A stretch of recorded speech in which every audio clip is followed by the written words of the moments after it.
Participer à Koh Lanta est un rêve pour des milliers de personnes chaque saison. Et certains n'hésitent pas à passer de nombreuses fois le casting avant d'être, enfin, pris. Comme si est le cas de plusieurs candidats de cette saison du Feu Sacré. Chaque année, environ 30 000 personnes envoient leur candidature et croisent les doigts pour passer les différentes phases de casting du célèbre jeu d'aventure Made in TF1.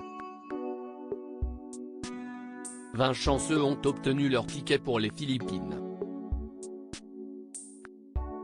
À Koh Lanta, les gens sont extrêmement motivés, a précisé Denis Brognard lors de la conférence de presse de lancement du programme. Parmi eux, deux se sont fait remarquer par leur persévérance.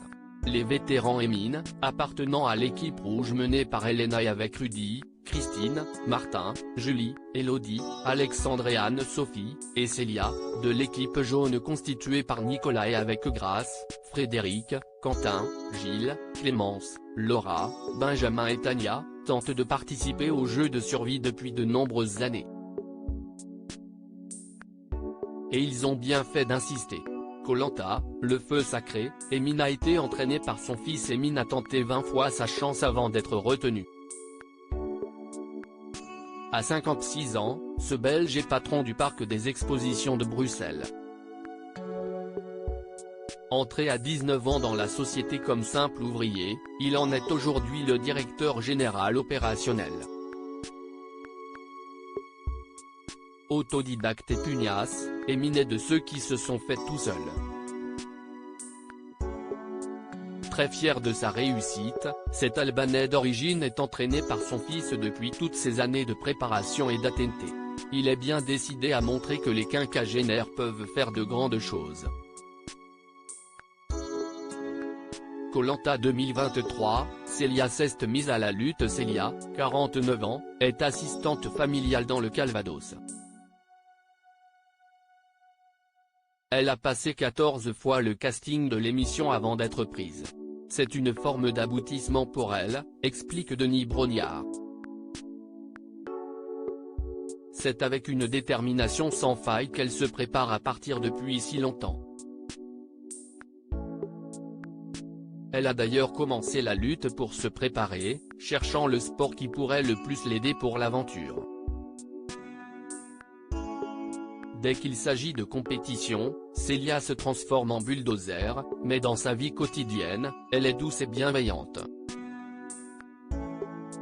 Elle est d'ailleurs famille d'accueil pour des jeunes en difficulté et veut prouver à tous qu'il faut toujours croire en ses rêves. De son côté, la candidate Elodie, 35 ans, responsable marketing, en Belgique, et chanteuse à 16 heures, de l'équipe rouge menée par Elena, s'est également exprimée à ce sujet sur son compte Instagram, et voilà. Le rêve de ma vie s'est réalisé. Ces 6 années à postuler, à s'acharner, à m'entraîner. Il ne faut jamais rien lâcher. Et ça a fini par payer. Parmi les anciens candidats, d'autres avaient déjà lourdement insisté pour être de la partie. GG, en saison 11 a postulé 10 fois avant d'être choisi. La même saison, l'iconique Théa Youra a été recalée 3 fois avant d'intéresser la production. De quoi rassurer tous les futurs candidats qui hésiteraient à remplir une énième fois le dossier de candidature. Rien n'est jamais perdu. View this post on Instagram à post shared by Elodie Miguel @Elodie-Koh Lanta 2023.